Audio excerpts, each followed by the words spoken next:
Bismillahirrahmanirrahim. Assalamualaikum warahmatullahi wabarakatuh. Selamat sore dan salam sejahtera untuk kita semuanya.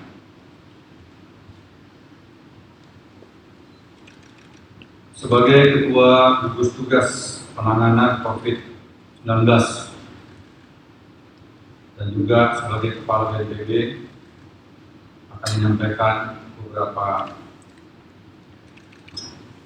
poin-poin penting yang bisa dijadikan pedoman bagi para pimpinan di daerah.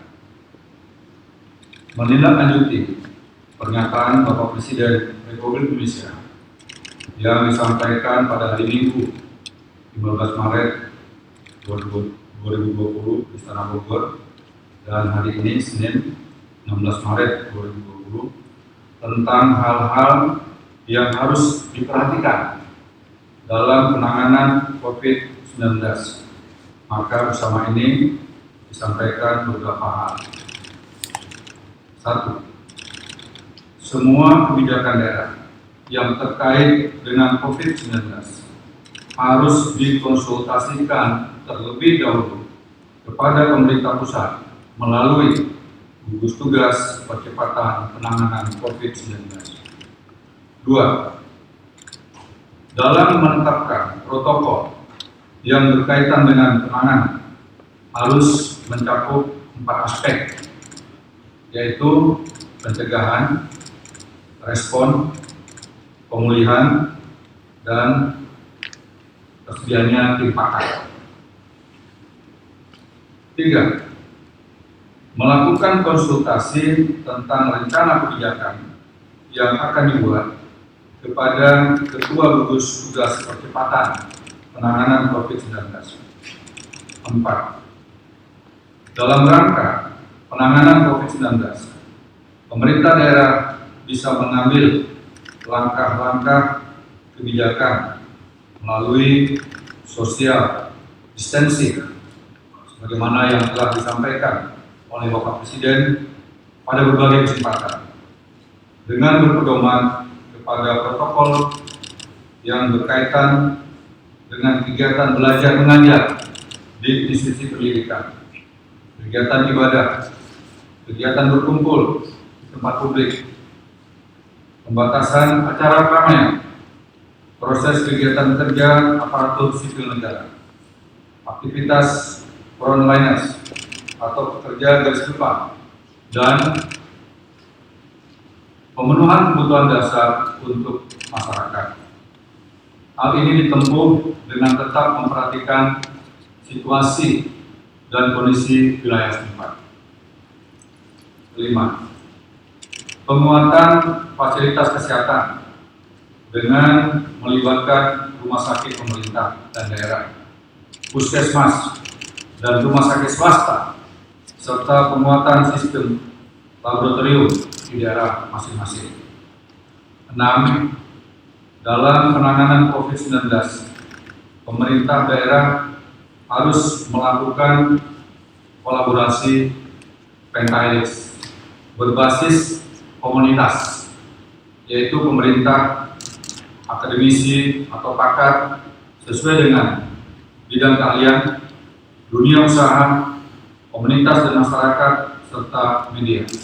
Dan juga tentunya yang paling penting adalah pelibatan sampai tingkat desa dan kelurahan, termasuk perangkatnya, yaitu TKK, Karang Taruna, dan RT RW, sehingga kebijakan yang diambil dapat dengan mudah dilaksanakan oleh masyarakat dan dipatuhi. 7.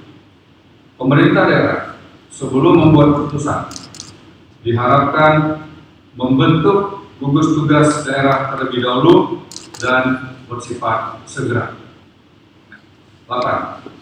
Kebijakan dan tindakan penanganan COVID-19 harus memperhatikan prinsip-prinsip akuntabilitas dan transparansi.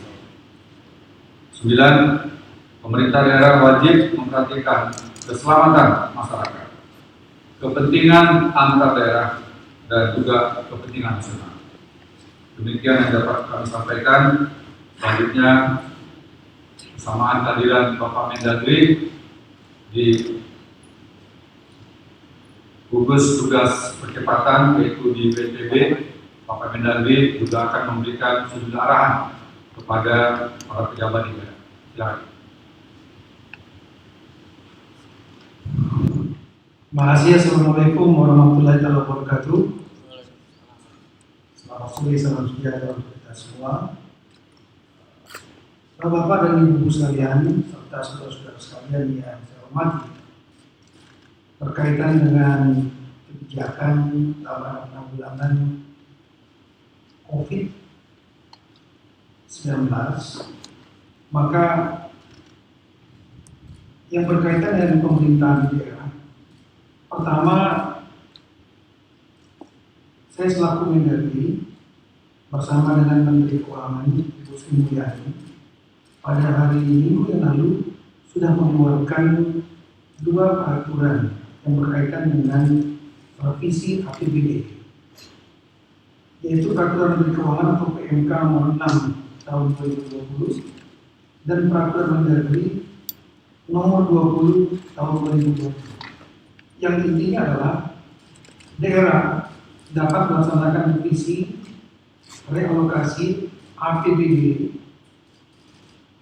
dengan fokus untuk meningkatkan kapasitas di bidang kesehatan, baik dalam rangka peningkatan kapasitas rumah sakit agar sesuai standar dalam rangka menangani isu COVID, coronavirus disease 2019, dan juga kampanye pencegahan. Kemudian yang kedua adalah untuk meningkatkan daya tahan ekonomi masyarakat, terutama masyarakat yang rentan, masyarakat yang belum mampu. Ini diberikan bantuan, selain dari pemerintah pusat tentunya memberikan dukungan melalui bantuan sosial dan lain-lain. Kemudian juga yang ketiga, membantu dunia usaha agar ekonomi kita tetap bergerak, tetap berjalan, terutama kepada pengusaha UMKM dan pengusaha mikro. Ini akan dibantu baik dalam bentuk kebijakan maupun dalam bentuk bantuan lainnya, sehingga usahanya tetap bisa berjalan dan tetap bisa menggerakkan roda ekonomi di daerah masing-masing. Kemudian kurangi kegiatan-kegiatan yang tidak urgent, seperti kegiatan seremonial, meeting-meeting yang tidak perlu, bahkan perjalanan dinas yang tidak perlu, itu dapat digeser untuk mendukung 3 program yang utama tadi yang urgent. Sekali lagi, peningkatan kapasitas di bidang kesehatan, daya tahan ekonomi masyarakat, serta menjaga pertumbuhan dan kehidupan dunia usaha. Kemudian yang kedua, sebagaimana tadi disampaikan oleh Kepala Gugus Tugas yang juga menjadi Kepala BNPB, Bapak Doni Monardo, dan juga Bapak Presiden sudah menegaskan bahwa penentuan tentang kebijakan, terutama status darurat misalnya di daerah, harus dikonsultasikan dengan gugus tugas yang ada di pusat, terutama Kepala Gugus Tugas Percepatan Penanganan COVID-19. Karena kebijakan-kebijakan tersebut sangat terkait dengan bidang-bidang lain, misalnya masalah ekonomi, moneter, dan fiskal. Sebagaimana kita ketahui bahwa di dalam Undang-Undang Nomor 23 Tahun 2014 tentang pemerintahan daerah, urusan pemerintahan dibagi 3. Yang pertama adalah urusan pemerintahan absolut atau mutlak.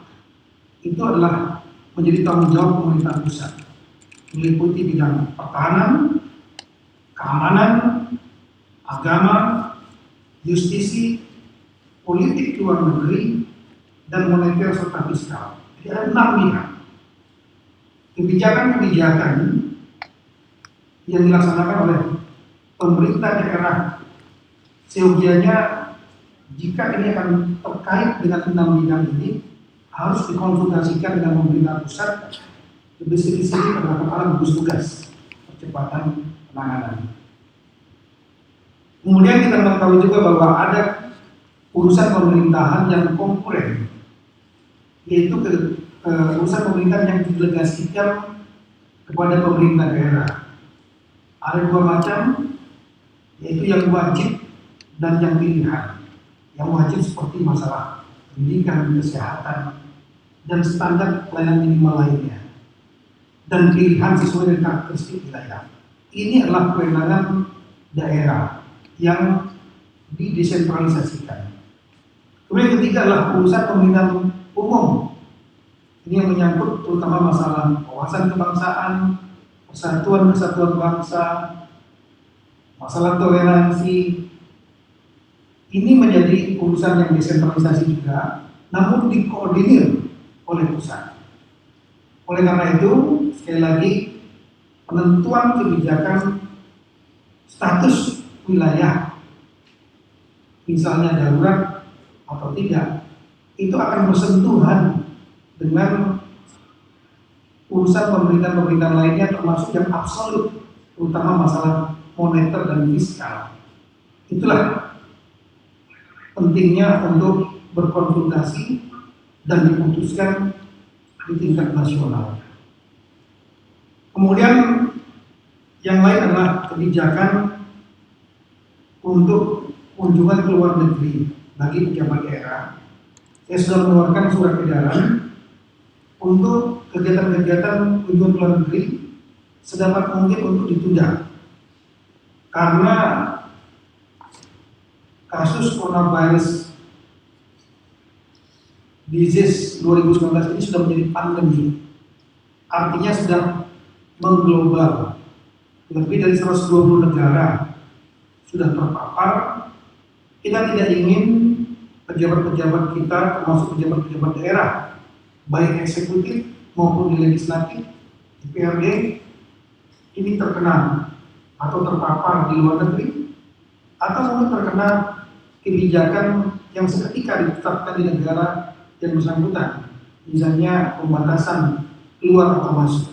Kita tidak ingin ada yang stranded atau kemudian terjebak di negara yang didatangi. Oleh karena itu lebih baik untuk ditunda. Yang lain adalah masalah dana desa. Dana desa ini juga menjadi perhatian. Bapak Presiden sudah mengalokasikan dana desa untuk tahun 2020 sebanyak 72 triliun yang dibagi transfernya dalam 3 termin per 4 bulan, 40%, 40%, dan 20%. Namun hingga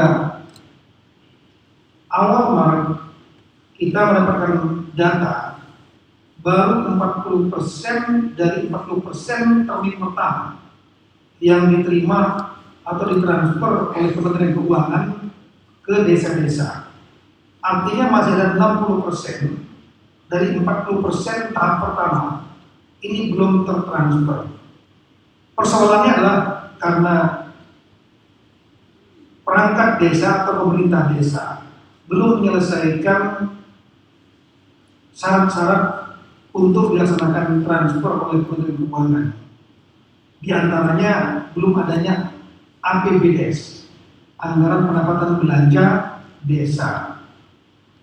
Kemudian yang kedua, adanya review yang dilakukan oleh tingkat kecamatan.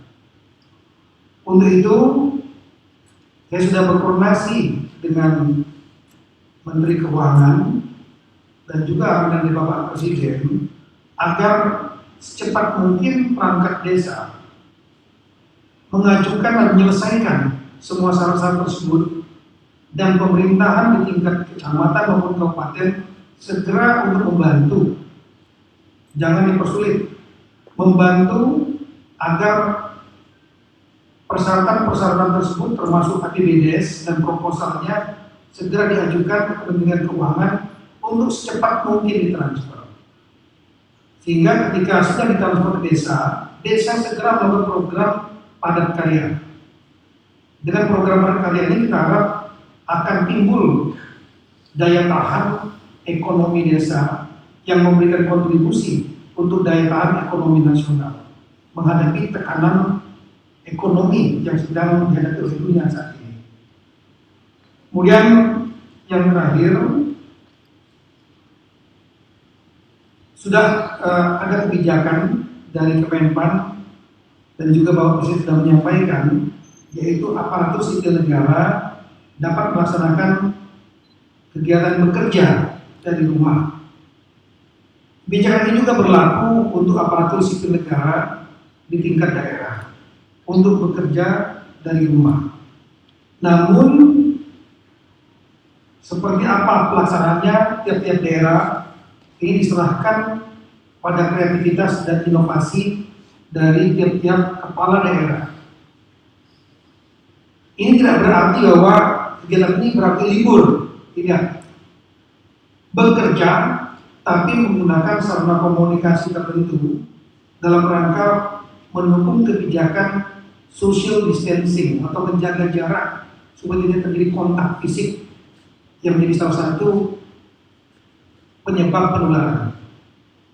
Karena itu silakan bekerja masing-masing dari rumah sesuai kebijakan dari kepala daerah, gunakan sarana komunikasi yang ada, dan yang paling utama layanan publik harus tetap berjalan.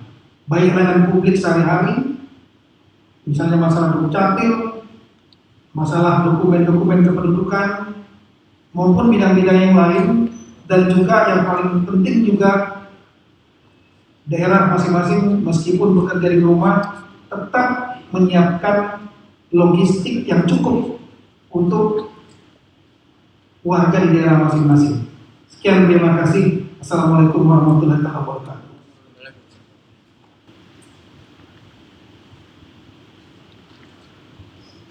Mungkin akan ada pertanyaan dari kawan-kawan media sekalian. Kebetulan saya didampingi oleh sejumlah tim pakar yang tentunya nanti akan bisa menjelaskan secara detail, secara teknis tentang apa yang harus dilakukan. Namun demikian, sekali lagi saya ingatkan bahwa gugus tugas percepatan penanganan COVID-19 ini adalah untuk memastikan masyarakat kita yang sehat harus tetap sehat. Yang sehat tidak boleh sakit. Lantas yang kurang sehat itu pun harus kembali sehat. Apalagi yang sekarang dalam kondisi sakit, semaksimal mungkin harus kita sembuhkan. Dengan demikian diperlukan kerjasama seluruh komponen masyarakat, seluruh komponen bangsa di daerah. Harus kompak, harus bersatu, harus bisa menunjukkan sikap gotong royong yang baik, saling membantu. Mudah-mudahan dengan ikhtiar kita untuk bisa bekerja sama mengikuti anjuran-anjuran yang telah diberikan oleh pemerintah, termasuk pemerintah daerah dan sejumlah tokoh. Hendaknya ini bisa menjadi rujukan bagi kita semuanya. Jadi silakan kalau ada yang bertanya. Terima kasih Pak. Jadi ada beberapa pertanyaan nih Pak, kita seleksi. Yang pertama, uji virus corona tidak lagi hanya di Baditbankes. Lalu di mana saja sekarang lokasinya untuk uji tes tadi Pak? Pertama itu. Kemudian update rumah sakit khusus untuk penyakit menular apa di Pulau Galang sampai saat ini sudah seperti apa kesiapannya. Kemudian tiga saja dimungkinkan Pak. Apa strategi khusus gugus tugas yang dipimpin Pak Dodi Munardo samakan dengan Kemenkes kemarin atau ikut prosedur sesuai Undang-Undang Penanggulangan Bencana? Saya kira tiga dulu itu Pak, nanti saya. Untuk yang pertama, penjelasan tentang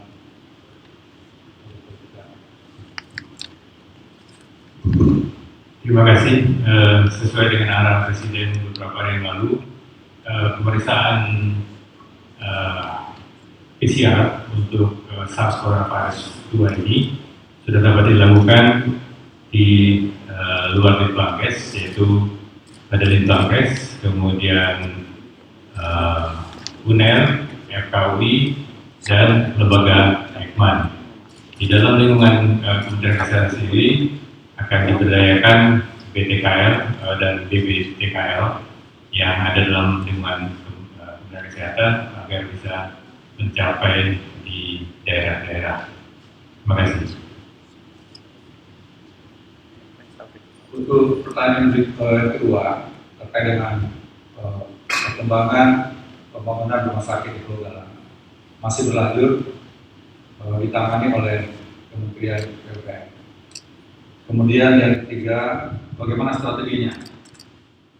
Strategi yang kita lakukan sekarang ini adalah memaksimalkan upaya pencegahan.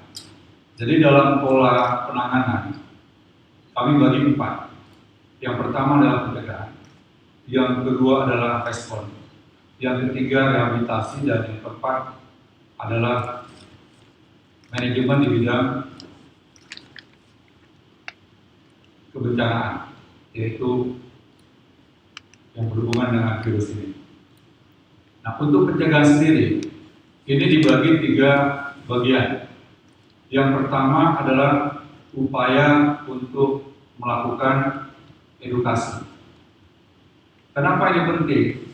Karena ternyata masih banyak warga kita yang belum menyadari bahwa virus ini dapat ditulari oleh orang yang secara fisik masih sehat, bukan dari orang yang di rumah sakit. Sehingga justru yang berbahaya ini bukanlah orang yang di rumah sakit, tetapi orang yang secara fisik masih sehat, tetapi telah menjadi carrier, telah menjadi pembawa virus. Dan ini bisa membahayakan keluarganya, orang-orang di sekitarnya, terutama yang memiliki kelemahan kesehatan, antara lain adanya penyakit bawaan, hepatitis, jantung, dan juga penyakit-penyakit lainnya. Kemudian, kalau ini dibiarkan dan tidak ada kesadaran tentang langkah-langkah pengetahuan yang cukup, adanya kesadaran untuk tidak bepergian, tentu orang-orang ini dapat menulari siapa saja. Kemudian yang kedua adalah sosialisasi. Kita butuh tenaga sosialisasi yang bisa menyampaikan pesan sampai dengan tingkat yang terendah, yaitu RT, RW, dan keluarga, sehingga meningkatkan kesadaran kolektif bahwa kita tidak bisa lagi menganggap enteng, menganggap remeh tentang virus ini. Walaupun virus ini tidak menimbulkan kematian yang lebih banyak dibandingkan dengan sejumlah penyakit saat ini, tetapi yang jelas sudah sangat merugikan kita di bidang kesehatan. Kemudian juga upaya sosialisasi yang bisa dilakukan melalui media sosial. Saya selaku Kepala Gugus Tugas sangat mengharapkan bantuan dari seluruh komponen masyarakat, terutama kawan-kawan media, dan lebih khusus juga para kawan-kawan yang memang sering memanfaatkan media sosial untuk memberikan narasi meningkatkan persatuan dan kesatuan, bahwa sekarang ini musuh bersama kita adalah virus, dan virusnya tidak kelihatan tetapi dirasakan dampaknya, dan ini harus memberikan dorongan untuk meningkatkan kesadaran bela negara sebagaimana dalam Pasal 27 Undang-Undang Dasar 1945. Setiap warga negara wajib dan berhak ikut serta dalam program bela negara. Nah, kalau kesadaran ini tidak muncul, pemerintah, baik pusat maupun daerah, serta para aparat lain sudah bekerja semaksimal mungkin, tetapi masyarakat tidak mengindahkan aturan-aturan tentang larangan untuk berkumpul dengan jumlah tertentu, mengatur jarak antar orang dengan orang lainnya yang dapat membahayakan satu sama lainnya, tentu ini tidak akan efektif. Kemudian juga sosialisasi yang melibatkan seluruh komponen, termasuk relawan, termasuk unsur-unsur pemerintah pusat yang ada di daerah, khususnya TNI dan Polri, sehingga seluruh komponen masyarakat sampai tingkat keluarga memahami tentang ancaman bahaya virus ini. Dengan demikian, masyarakat bisa melakukan langkah-langkah pencegahan. Kalau langkah-langkah ini sudah efektif dan dipahami dengan baik oleh seluruh komponen masyarakat, maka kita mampu melindungi warga negara kita yang masih sehat. Kemudian yang berikutnya adalah mitigasi. Nah, mitigasi ini adalah mengurangi risiko. Bagaimana tempat-tempat transportasi umum, bus-bus umum, dan juga fasilitas publik lainnya harus dijaga kebersihannya, harus dijaga jarak antar orang per orang di dalam kendaraan. Tadi sekitar pukul 15:45, Bapak Gubernur DKI Jakarta, Bapak Anies Baswedan, telah berkomunikasi dengan Kepala Gugus Tugas. Dan saya menganjurkan agar di semua tempat-tempat halte, stasiun, baik itu kereta api, bus dan sebagainya, ditempatkan petugas yang dapat memberikan informasi kepada pengendali kendaraan. Sehingga apabila terjadi penumpukan, maka harus segera Trans atau bus, Transjakarta atau bus segera bergerak sehingga tidak boleh terjadi penumpukan. Karena terjadinya penumpukan akan sangat membahayakan kesehatan siapapun juga. Demikian juga upaya-upaya untuk menggunakan pengeras suara, mengingatkan masyarakat yang ada di keramaian untuk menjaga jarak harus lebih dari 1 meter. Nah, ini kalau bisa dilakukan dengan baik, mitigasi dengan seperti ini akan sangat membantu. Termasuk juga kesadaran kolektif harus dibangun. Seperti contohnya pada saat cuaca terik, mulai pagi menjemur barang-barang yang ada di rumah untuk terkena cahaya matahari. Seperti contohnya kasur, bantal, guling, dan juga termasuk karpet. Mitigasi lainnya adalah meminta kepada seluruh pihak yang memanfaatkan karpet-karpet di tempat apa saja, baik di hotel, di rumah ibadah, di restoran dan sebagainya, agar untuk sementara menggulung karpet-karpet tersebut. Karena kita tidak tahu, salah satu di antara saudara-saudara kita atau masyarakat yang ada mengalami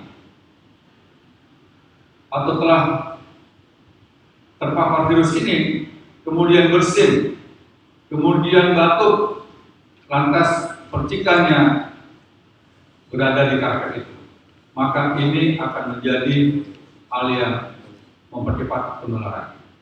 Itu adalah proses pencegahan. Jadi kita harus berusaha semaksimal mungkin, harus bisa bekerja sama satu sama lainnya, harus kita jaga masyarakat kita yang masih sehat tidak boleh sakit. Kemudian yang kedua adalah respon. Respon ini kita bagi beberapa bagian. Yang pertama adalah prinsip pelacakan dari data-data yang telah diberikan. Kita harus membentuk tim reaksi cepat yang terdiri dari unsur medis dibantu oleh unsur-unsur lainnya, terutama unsur aparat, baik itu kepolisian, TNI, dan juga aparat daerah, sehingga bisa mendapatkan data dengan mudah siapa yang telah berhubungan. Dengan demikian, kita bisa mampu atau bisa memberikan informasi kepada satu tempat, paling tidak sampai dengan tingkat desa atau kelurahan, bahwa ada warganya yang terpapar, bahwa ada keluarganya juga yang diduga telah terpapar. Maka di sini dituntut ke pemimpinan kepala desa untuk bisa melakukan upaya-upaya bersama, memberikan bantuan kepada keluarga-keluarga yang telah menderita, yang mungkin tidak perlu dirujuk dulu ke rumah sakit. Kemudian juga kami telah memperbanyak tim relawan dari IDI, dari beberapa perguruan tinggi, fakultas kedokteran, dan juga dari relawan-relawan medis lainnya yang bersedia menjadi konsultan, yang menjadi dokter online yang kiranya membantu. Dan mereka-mereka ini tentunya lebih paham sehingga warga masyarakat bisa mendapatkan informasi yang benar. Kemudian adanya tingkat kepedulian untuk memberikan backup kepada saudara-saudara kita, kepada keluarga kita yang mungkin secara finansial hidupnya tergantung dari buruh harian, seperti buruh harian, artinya gajinya harian, sehingga tidak memiliki lagi kemampuan untuk menafkahi keluarga. Dan ini kami sangat berharap kerjasama yang ada di daerah untuk memberikan support. Karena kalau ini tidak dibantu, ketergantungannya sudah tidak ada lagi yang memperhatikan. Ini juga cepat atau lambat akan membahayakan yang lain. Kemudian yang berikutnya adalah perawatan. Perawatan dibagi dua. Perawatan untuk mereka yang cukup melakukan karantina mandiri di rumah masing-masing, dan mereka yang bisa melakukan karantina yang telah disiapkan. Pemerintah daerah kita harapkan menyiapkan fasilitas-fasilitas yang ada di daerah. Mungkin ada hotel yang bisa dimanfaatkan, yang bisa ditata kembali sehingga bisa digunakan untuk tempat peristirahatan sementara bagi masyarakat kita yang saat ini mungkin membutuhkan. Nah, dengan dua kelompok ini, dua cara seperti ini akan mengurangi jumlah warga yang datang ke rumah sakit. Karena walaupun kita telah menyiapkan 132 rumah sakit pemerintah, 109 rumah sakit TNI, dan juga 65 rumah sakit Polri, serta ada puluhan lagi rumah sakit BUMN, ditambah lagi adanya partisipasi dari sejumlah pengusaha yang bersedia rumah sakitnya digunakan untuk kepentingan rujukan. Nah, ini semuanya akan kita data. Tetapi kalau kasus ini semakin banyak, tentunya tidak cukup.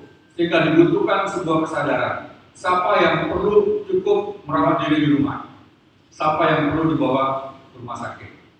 Kemudian untuk yang menderita sakit, tentunya tim medis yang ada akan semaksimal mungkin untuk mengobatinya. Kami sedang berusaha untuk mendapatkan sebanyak mungkin rapid test yang akan didatangkan dari beberapa negara.